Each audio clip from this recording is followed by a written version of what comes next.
All right, development of external reproductive organs. When someone finds out they're pregnant, you have to wait a little while before you can determine the gender of the child. At least in the past, that's been true. There's a lot of actual blood tests that you can do now that can tell you pretty early on. But if you're going to use a sonogram to determine the gender of your child, you do have to wait several weeks to do that. That's because the external reproductive portions, so penis for the male, the vulva, which is the outside portion for the female, the part that can be seen externally, those don't develop until a little bit later on during development.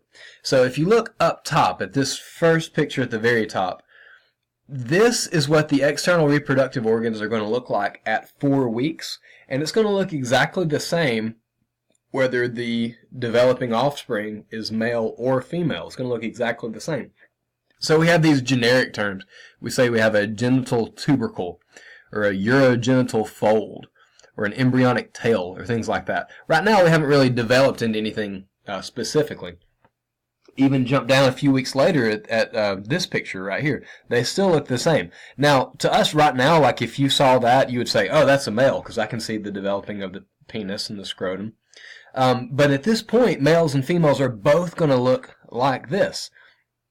How this works is that a few months later, when we get down to this bottom picture, where you can obviously see male or female, this is at 8 months. But between those, what we have is this stage. It is going to develop, if you are a male, you'll see the penis to continue to fully develop. The glans penis is the end or the tip. And then you can see the scrotum start to develop on the side. If you are female, that still looks kind of like a penis at this point, but what that tip, which is the glans penis in the male, eventually develops into the clitoris. And if we look down to the 8th month, it is much greater reduced. Right here, what looks like the bottom of the penis, like where the urethra would be, that develops into the outer portion that would be the urethra, and then the vaginal orifice develops there. All right. So the point with this is that at the very earliest stages of development, you have organs that look very, very similar. In males, they develop in one direction, and in females, they're going to develop into another direction. So I've got some notes typed up for us if you wanted to write these. Scroll down a little bit. These are the structures in males and females, and when it says that one is analogous to the other, what that means is that at the beginning they were one particular structure. In males, they developed a glans penis, which we remember is the tip or the end of the penis. That is analogous to the clitoris in the female. So what we're saying is that the glans penis on a male and the clitoris in a female, if you could take the fetal stages of those, and then rewind earlier in pregnancy to maybe the 5th week or so, those structures are going to look exactly the same. If the embryo is a male, they'll develop into the glans penis. If the embryo is a female, then that same structure would develop into a clitoris. Same thing for the scrotum in the male is analogous to the labia majora, the outer folds, in the female. And then the perineum, I'll point that out. And excuse me, I had to type it right there. The perineum, I'll point that out when we switch back to the PowerPoint. But the perineum is a small line that runs from the urethral orifice at the tip of the penis on a male all the way down to the anus. In females, that structure develops into the labia minora, so the inner folds of skin in the vulva. All right, so I'll point out the perineum when we get right here. So the perineum is that thin yellow line that runs from the urethral orifice, the glans penis, back to the anus. In the female, that's going to be more open, and that would be the labia minora. Now, I believe we have talked about gender before, but just in case, how gender is determined in biology is we have 23 pairs of chromosomes, and the last pair of chromosomes, get rid of that underline, okay, the last pair of chromosomes are known as our sex chromosomes. Now, you have two. You inherited one from your mom and one from your dad. So if you have two X chromosomes, my caps lock right, sorry guys. If you have 2 X chromosomes, that means that you are biologically a female. So you got an X chromosome from your mom, you got an X chromosome from your dad, so 2 X's means that you are female. If you have 1 X chromosome and 1 Y chromosome, that means that biologically you are a male. So having that Y chromosome is what makes you a male. So this is kind of interesting. The way that this works is when a male and a female have children, the mother has 2 X chromosomes, and she's going to donate one of those chromosomes to their child. So we know that 100% of the time, the mother is going to donate the X chromosome, because that's the only chromosome that she has in her DNA is just X. So she is going to give the X to the child. For the father, he has an X chromosome and a Y chromosome. Now, 50% of the time, he donates the X. So if the mom donated an X and the dad donated an X, you have 2 X's, which means you would have a daughter. Now, the other 50% of the time, the male is going to donate his Y chromosome. So if mom donates an X, dad donates a Y, you have 1 of each. That means you have a son. All right? So that's just, I think most of us probably knew that already, but just in case, or if it's been a little while since you've seen that, that's how gender is determined. Now, I said that the dad half the time gives the X and half the time gives the Y. Let's go back to the number of sperm that are released at ejaculation. It's anywhere from 2 to 400 million sperm that are released. Half of those sperm cells are carrying an X, and half of them are carrying a Y. So it's just a big contest. Half of the sperm that the dad made has an X chromosome, half has a Y. All 400 million of them are racing towards the egg, towards the secondary oocyte. And if Team X gets there first, if a sperm cell that has an X, then you would have a daughter. If Team Y gets there first, the sperm cell that has a Y, then you would end up with a son.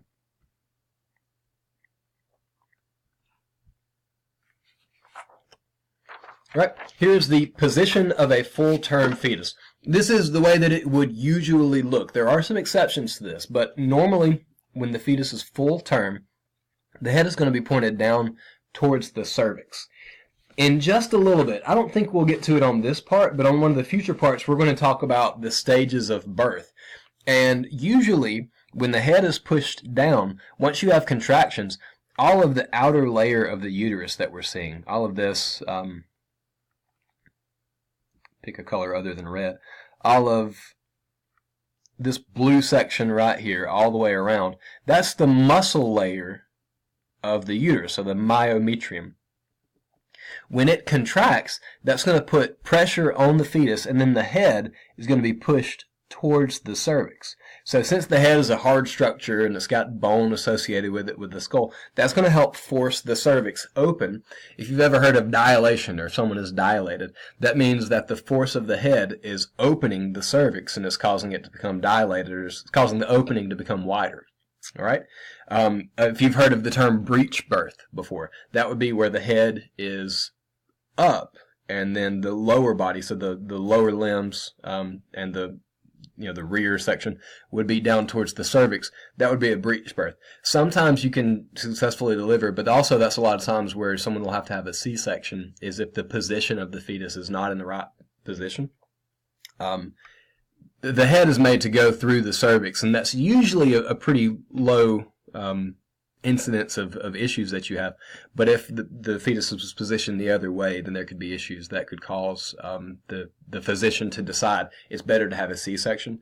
So you would make an incision on the lower part of the abdomen, so like right here.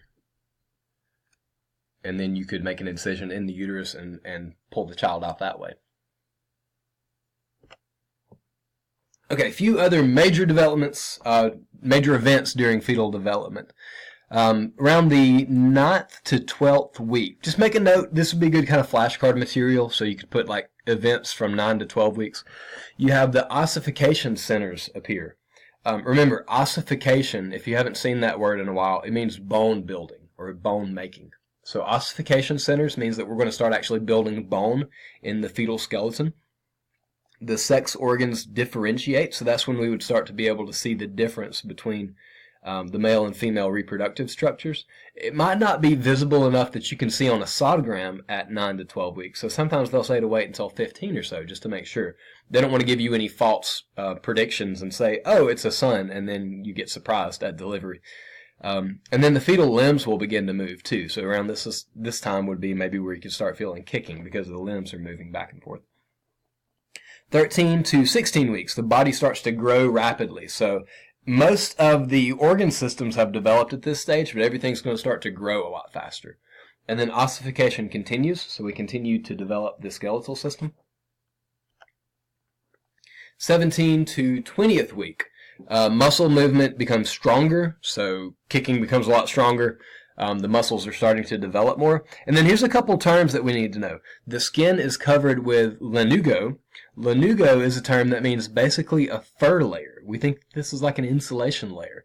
But there is it's not like everyone has a little bit of hair on their skin, but this is more of like a fur, not bear or dog or anything, but a fur layer that develops on the skin.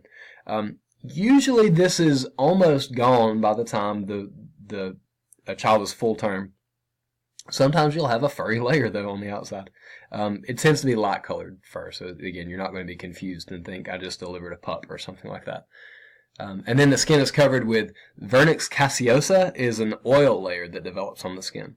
So those are just kind of some vocabulary terms I would be familiar with. Lanugo is the fur layer, vernix caseosa is the oil layer. 21 to 38 weeks, the body continues to gain weight. We get a subcutaneous fat layer that is deposited. So this is like the baby fat that the child comes out with. If you've noticed that newborns seem kind of more rounded usually, kind of plump or husky, we'll say, to be nice. That's because they have a larger layer of subcutaneous tissue or fat that's directly underneath the skin. During those last weeks, eyebrows and eyelashes begin to appear, and the eyelids will open. Initially, before this, you had eyelids, but they were completely closed off, so that the eyes could not open, but they do open during this time that opening is going to happen.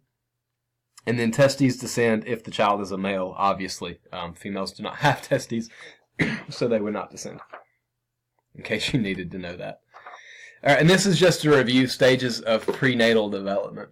So preembryonic is the first week, and then it gives you, really, this is everything that we've talked about over those last few slides, or the last couple parts, so don't feel like you have to memorize all of this. Embryonic stage is the second week through the 8th week, and it gives you all those events. And then the fetal stages is the 9th week through full term, the 38th week. All right? So if you notice, it said 38th week, and at that point, it's considered full term. Pregnancies, and there's a lot of variation. It can happen much, much earlier than this. It can happen much, much later than this, but typically they last around 40 weeks. When you do the math on that, we always hear that a pregnancy lasts 9 months. When you do the math, though, 40 weeks is if there are 4 weeks in a month. And there's a little more than that, but if there's 4 weeks in a month, then if you do that math, 40 weeks is closer to 10 months. It's somewhere in the middle. If you average 30 days in a month, then 40 weeks would be like 9 1/3. So it's a little longer than 9 months exactly, a little longer than that. But all of the development, everything is considered to be fully developed after that 38th week. All right, I'm going to go ahead and pause because we're going to get into blood circulation next, and that's a little longer. I know we won't have time to finish it in this part.